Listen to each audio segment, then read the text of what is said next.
سے 400 سال پہلے سلطان نور الدین کا جب زمانہ تھا، ان کا پائے تخت شام میں تھا، مدینے کے گورنر کوئی اور تھے۔ سلطان نور الدین کہتے ہیں میں ایک دن سویا، کہتے ہیں مجھے خواب میں مدینے کے چاند کی زیارت نصیب ہوئی، حضور میری خواب میں آئے اور مجھے یوں لگا جیسے مجھے کسی نے فرش سے اٹھا کے عرش پہ بٹھا دیا۔ محبوب ملے اور حضور نے مجھے 2 لوگ دکھائے، داڑھی والے، عبادت کا نور ہے چہرے پہ، بظاہر نشان ڈال لیا ہے متھا گھسا گھسا کے، کہا مجھے نظر آئے۔ نبی کریم نے فرمایا یہ دونوں شریر مجھے پریشان کر رہے ہیں، مجھے ان سے بچاؤ۔ جو نبی وہاں آ کے اطلاع دے سکتے ہیں وہ اپنا دفاع بھی کر سکتے ہیں، اور اللہ تبارک و تعالیٰ اپنے نبی کی مدد کے لیے فرشتے بھی بھیج دیتا ہے۔ حضور با اختیار ہے، لیکن حضور امت سے کام لینا چاہتے ہیں۔ نبی پاک امت سے بولے تو صحیح، ہم دینا بھی چاہتے ہیں کہ نہیں؟ حضور امت سے کام، یہ امت کی ڈیوٹی ہے، وہ نکلے حفاظت کرے، ورنہ اللہ تبارک و تعالیٰ نے اپنے نبی کو با اختیار، اللہ تو 5,000 ہزار فرشتے بدر میں نازل کر رہا ہے اپنے نبی کی مدد کے لیے۔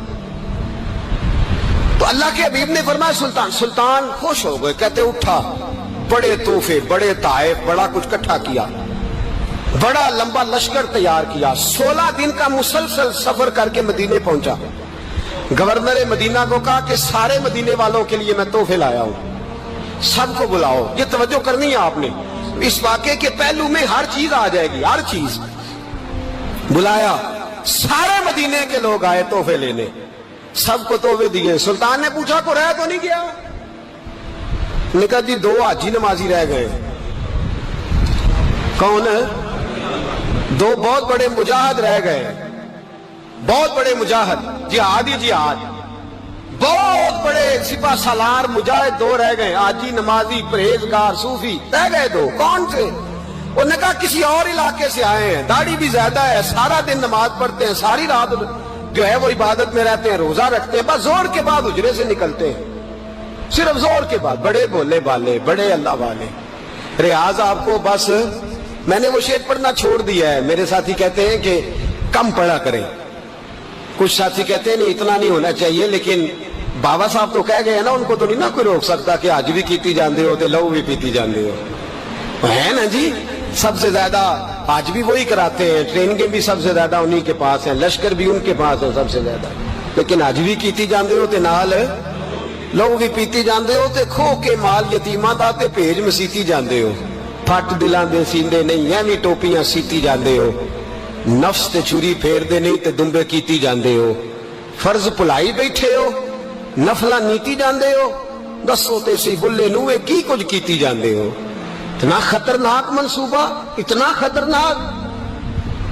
سلطان سے کہنے لگے جی وہ زور کے بعد نکلتے ہیں حجرے سے اور صدقہ خیرات کر کے پھر حجرے میں چلے جاتے ہیں۔ سلطان کہنے لگا ملاؤ تو صحیح، جو بندے گئے وہ بھی بڑے بادب گئے، کہا جناب آپ کو بلا رہے ہیں، اس لیے کہ مدرسہ ہی بہت بڑا ہے، ان کا طریقہ ہی بہت بڑا ہے، کیا بات ہے؟ بلا کے لائے۔ سلطان نے دیکھا تو سلطان کی آنکھیں کھل گئی، کہنے لگے یہ تو وہ 2 ہیں جو مجھے حضور نے خواب میں دکھائے ہیں۔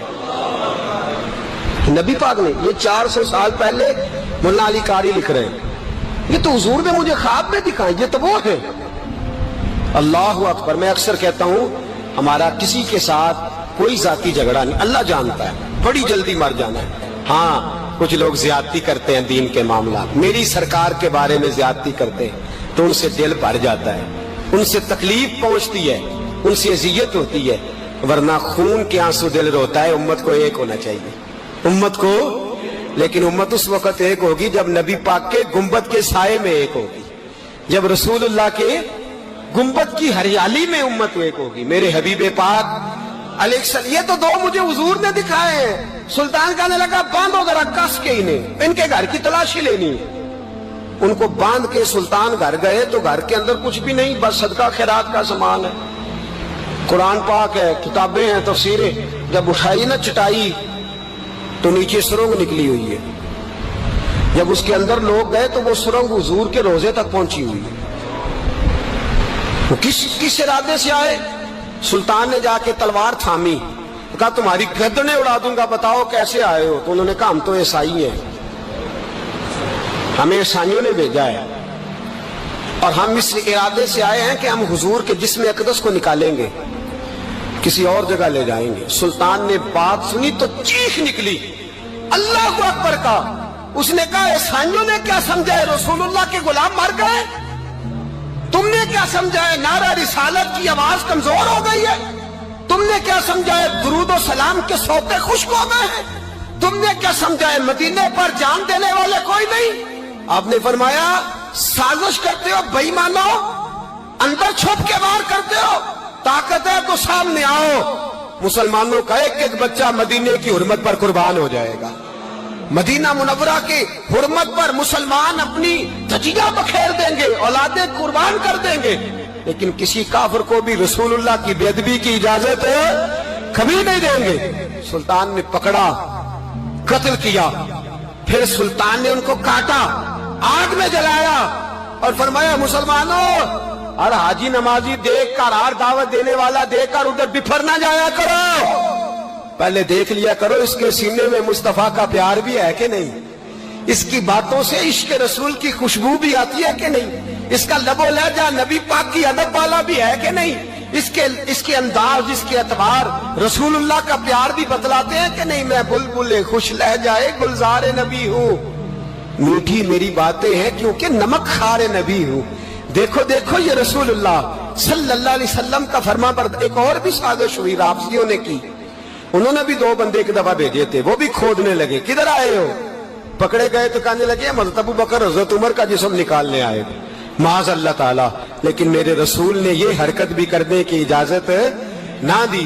سلطان نور الدین کہتے ہیں یہ کام کر کے جب میں واپس لوٹا، جا کے سویا تو مجھے پھر حضور کی زیارت نصیب ہوئی، مجھے مدینے والے محبوب کا پھر دیدار نصیب ہوا۔ حضور خواب میں آئے، فرمایا حبیب نے بتایا کچھ نہیں، بولے کچھ نہیں، بس مجھے دیکھتے جاتے تھے اور مسکراتے جاتے تھے۔ سلطان نے چاروں جانب کھدوا کے خندق، اس میں سیسا ڈلوا دیا، دیواریں پکی کرا دی، کوئی کھودنا بھی چاہے تو پہنچ نہ سکے۔ کہتے ہیں حضور دیکھتے جاتے، مسکراتے جاتے، اور جب میرے نبی میری طرف دیکھ کے مسکراتے تو مجھے یوں لگتا اللہ نے میرے لیے جنت کے سارے دروازے کھول دیے۔